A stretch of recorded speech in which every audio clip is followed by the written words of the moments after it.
Pemirsa, benarkah Bacawa Pres Ganjar Pranowo telah mengerucut ke 3 nama? Dalam situasi politik saat ini, apa sebetulnya yang menjadi pertimbangan utama PDI Perjuangan dalam memilih Bacawa Pres Ganjar?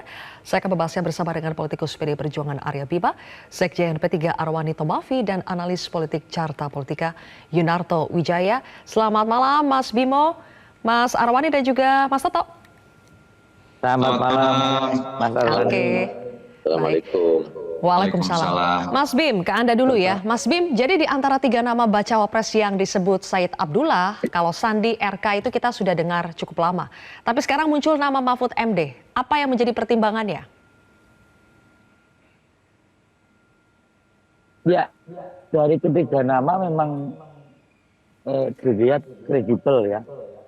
Jadi logis kalau akhirnya 3 nama Pak Mahfud MD, Pak Sandiaga Uno maupun Pak Ridwan Kamil termasuk yang dibidik mengerucut menjadi cawapresnya Pak Ganjar Pranowo. Ya. Nah, tentu di samping ada calon-calon yang masih dibidik yang lainnya, tapi sampai hari ini 3 nama tersebut yang sering-sering disebut, ya Mbak Puan, ya Pak Said Abdullah, ya Pak Sekjen Hasto Kristianto. Dan itu pun juga tidak lepas dari antusiasme publik yang terus menyuarakan berbagai hal yang positif dari ketiga nama tersebut.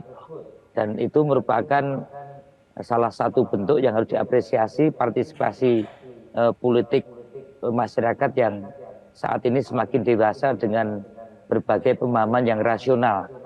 Kalau menurut saya tentunya dari cerita-cerita dari teman-teman di lingkaran DPP itu kriteria ketiga calon tersebut tidak lepas dari tentunya yang pertama adalah kapabilitasnya, juga intelektualitasnya, juga konsistensinya, juga representasi partisipasi publik. Ini kan mengerucutnya kepada figur yang mempunyai elektabilitas yang cukup tinggi karena keputusan cawapres ini sangat penting di dalam variabel untuk menentukan kemenangan pasangan Pak Ganjar Pranowo. Ini yang kalau dari seorang Mahfud MD, kriteria yang paling menonjol apa, Mas Bimo? Tadi Pak Hasto juga menyampaikan ya soal konsistensi beliau dan juga kapasitas dan intelektualitas Pak Mahfud MD ini. Narasi-narasi yang disampaikan ke publik akhir-akhir ini bagaimana persoalan-persoalan masyarakat yang selalu menyuarakan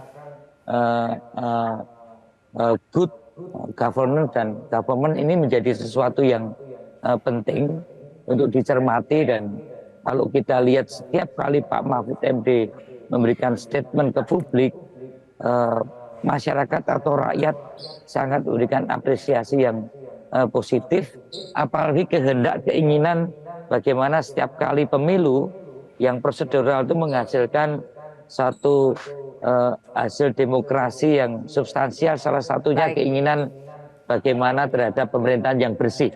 Dan figur Pak Mahfud cukup representatif mewakili kawan-kawan yang saat ini mempunyai keprihatinan keinginan pemerintahan ke depan itu semakin bersih dari hal yang menyangkut masalah korupsi. Tapi sekali lagi bahwa semua masing-masing kandidat itu mempunyai satu kelebihan masing-masing, tetapi juga ada hal yang spesifikasi membedakan.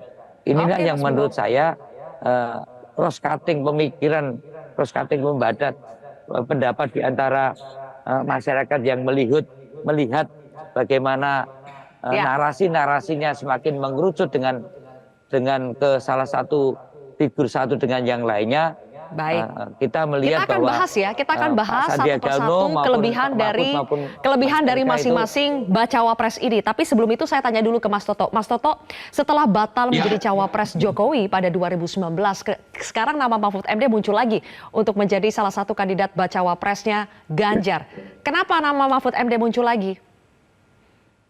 Iya, ketika namanya dulu kuat di 2019, artinya kan itu sudah menunjukkan bahwa beliau punya kapabilitas yang memang didorong secara bottom up oleh publik untuk bisa pantas menjadi cawapres. Dan menjadi makin menarik ketika kita mendengar ya ada kemungkinan besar terjadi percepatan dari pendaftaran di KPU 10-16 Oktober, artinya kan memang nama-nama ini harus diseleksi lebih cepat lagi. Dan kalau kita lihat yang menarik dari nama-nama yang muncul, misalnya betul 3 nama ini kerucut di dalam koalisi Mas Ganjar, saya pikir dari sisi kualitatif ini 3 nama yang kita tahu adalah nama yang secara bottom up muncul. Karena memang sepak terjangnya, karena memang karir politiknya, yang 2 adalah seorang menteri, yang 2 adalah menteri, yang Kang Emil adalah pemimpin administrasi di level eksekutif daerah. Ini kan menunjukkan bahwa memang publik mendorong nama-nama yang kemudian ditangkap dengan baik oleh elit, bukan serta-merta harus ketua umum yang sifatnya top down.